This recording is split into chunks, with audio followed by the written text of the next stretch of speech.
আসসালামু আলাইকুম বন্ধুরা, আশা করি সকলেই ভালো আছেন। তো আজ আমি বানাবো খুব সহজ একটি পরোটা রেসিপি।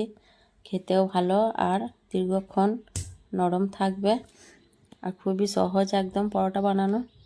তো আমি এখন পরোটা বানাতে চলে যাব। আর আমার সকল বন্ধুদেরকে অসংখ্য ধন্যবাদ যারা আমার পাশে আছেন।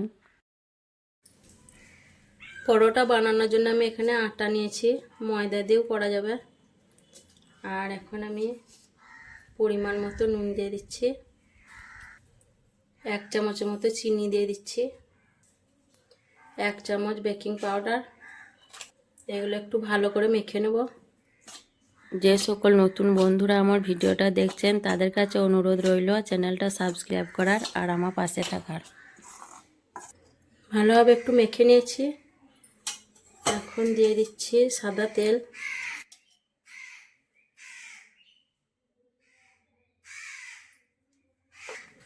দিয়ে দিচ্ছি টক দই,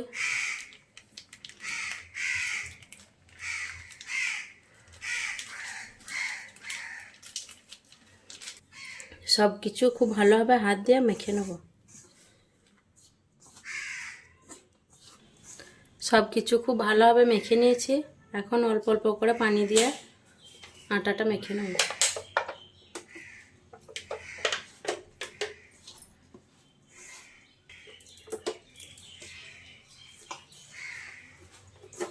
তো আটাটা আমি খুব ভালোভাবে মেখে নিয়েছি 10 মিনিট ধরে। আর এখন আমি আটাটা ঢেকে রেখে দেবো রেস্টের জন্য। 1-1.5 ঘন্টা পর আমি চলে এসেছি আবার ফিরে। আরও একবার আটাটা খুব ভালোভাবে আমি মথে নেব।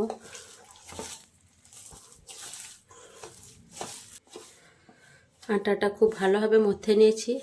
এখন আমি লেচি কেটে নেব।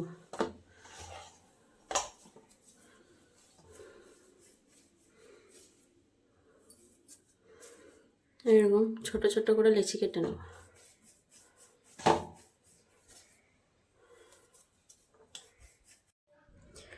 লেচিগুলো সব গোল পাকানো হয়ে গেছে।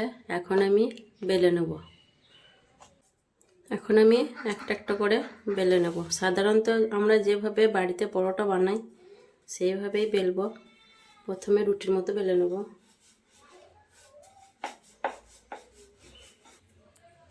রুটিটা বেলা হয়ে গেছে। এখন আমি উপর থেকে কিছুটা সাদা তেল ছড়িয়ে দিচ্ছি।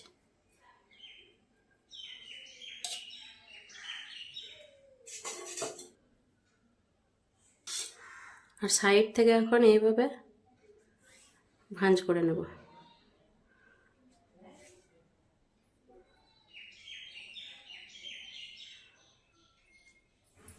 একটু করে চাপ দিয়ে দেবো যাতে বেলার সময় খুলে না যায়। বন্ধুরা, জ্বরের মুখে খেতে কিছু ভালো লাগছে না, তাই পরোটা বানাচ্ছি, একটু খাওয়ার চেষ্টা আর কি।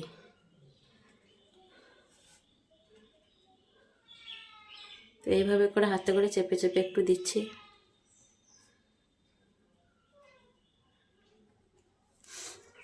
তারপর আবারও আমি বেলে নেব। আটা দিয়ে দিলাম, আবার আস্তে আস্তে করে বেলে নিচ্ছি।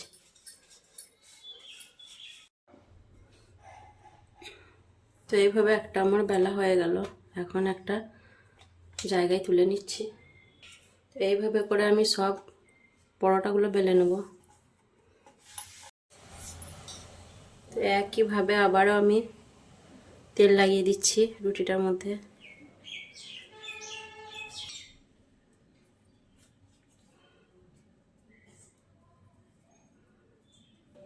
আবারও একটা বেলা হয়ে গেল। পরোটাগুলো আমি একটু মোটা করে বেলেছি। এইভাবে আমি সব পরোটাগুলি বেলে নেব। পরোটাগুলো আমার সব বেলা হয়ে গেছে। এখন একে একে সেঁকে নেব। তাওয়াটা গরম হয়ে গেছে। এখন একটা একটা করে পরোটা দিয়ে সেঁকে নেব। কিছুক্ষণ পর এই পিঠটা একটু পাল্টে দিচ্ছি। আবারও একবার পাল্টে দিচ্ছি।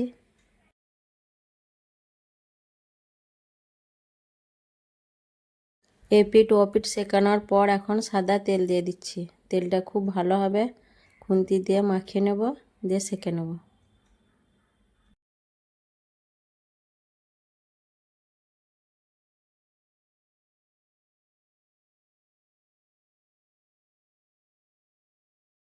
এই দিকটাও পাল্টে নিচ্ছি, এই দিকেও সাদা তেল দিয়ে ভালোভাবে মাখিয়ে নেব।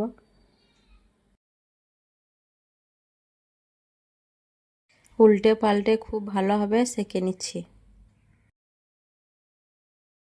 এখন তুলে নিচ্ছি।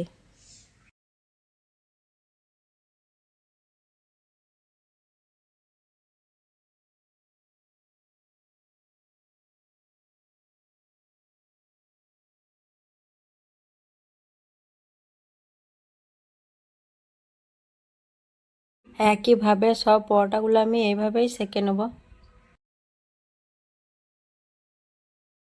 দেখুন কত সহজেই আমার পরোটা তৈরি করা হয়ে গেল। আমার ভিডিওগুলো যদি ভালো লাগে অবশ্যই লাইক কমেন্ট করবেন আর আমার চ্যানেলটা সাবস্ক্রাইব করে আমার পাশে থাকবেন। দেখুন কত সুন্দর পরোটা তৈরি হয়ে গেছে। পরোটাটা দেখেই বুঝতে পারবেন কতটা নরম হয়েছে আর দীর্ঘক্ষণ ধরে পরোটাটা নরম থাকবে।